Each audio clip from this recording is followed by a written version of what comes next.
আসসালামু আলাইকুম। আমি নিশিতি আপনাদেরকে একটা গল্প শোনাচ্ছি।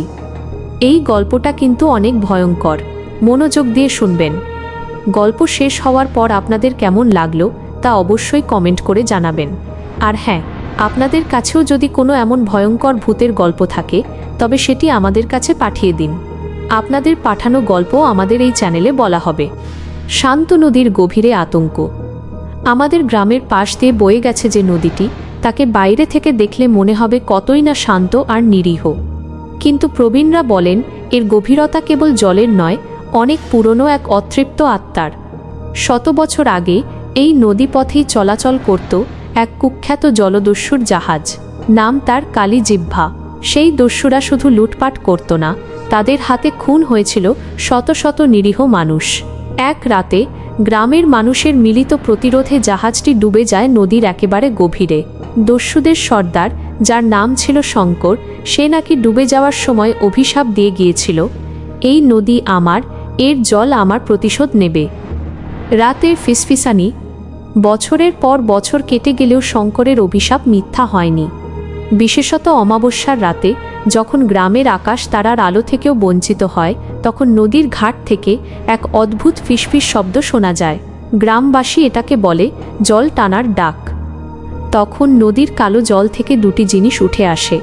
এক, জলের উপর ভেসে ওঠা মরা মাছের পচা গন্ধ, আর দুই, জলের নিচে থেকে ভেসে আসা শীতল জীর্ণ দুটি হাত। এই হাতগুলো শতাব্দীর পুরনো শেওলায় ঢাকা, আর এদের নখে লেগে আছে নদীর কাদা আর সময়ের ছাপ। শিকার সন্ধানে। গত বছর রতন নামের এক সাহসী যুবক মাঝরাতে মাছ ধরতে গিয়েছিল সেই ঘাটে। সে গল্পটা বিশ্বাস করত না। সেদিনও ছিল অমাবস্যা। রতন তার ছিপ ফেলে সবে বসেছে, এমন সময় হঠাৎ জলের মধ্যে একটা হালকা ঢেউ তৈরি হলো, যেন কেউ দীর্ঘশ্বাস ফেলল। জলের দিকে তাকিয়ে সে দেখল স্রোতের বিপরীতে কিছু একটা জলের উপর ভেসে উঠছে। প্রথমে সে ভাবল নিশ্চয়ই কোনো গাছের ডাল, কিন্তু যখন বস্তুটি জলের একটু উপরে উঠল তখন রতন ভয়ে জমে গেল। সেটা ছিল একটা মানুষের হাত। কঙ্কালসার সেই হাত, ভেজা শেওলায় আবৃত, তার আঙুলগুলো তার দিকে নির্দেশ করছে। হাতটি ধীরে ধীরে জলের উপর উঠে তার হাতের কবজি ছাড়িয়ে প্রায় কনুই পর্যন্ত দেখা গেল, যেন হাতটি জলের গভীর থেকে কোনো অদৃশ্য শরীরের সঙ্গে যুক্ত। হঠাৎ করেই হাতটি বিদ্যুতের বেগে রতনের দিকে এগিয়ে এল।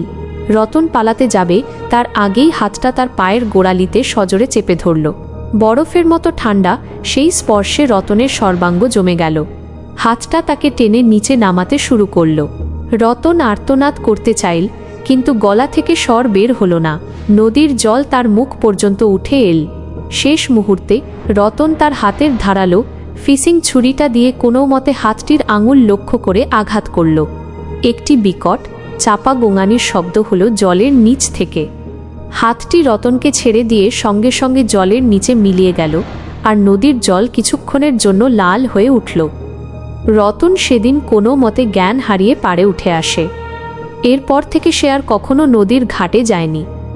তার পায়ের গোড়ালিতে এখনও সেই বরফ ঠান্ডা হাতের ছাপ রয়ে গেছে, যা তাকে মনে করিয়ে দেয় নদীর গভীরে সেই জলদস্যু শঙ্কর আজও তার প্রতিশোধের জন্য শিকার খুঁজে বেড়াচ্ছে।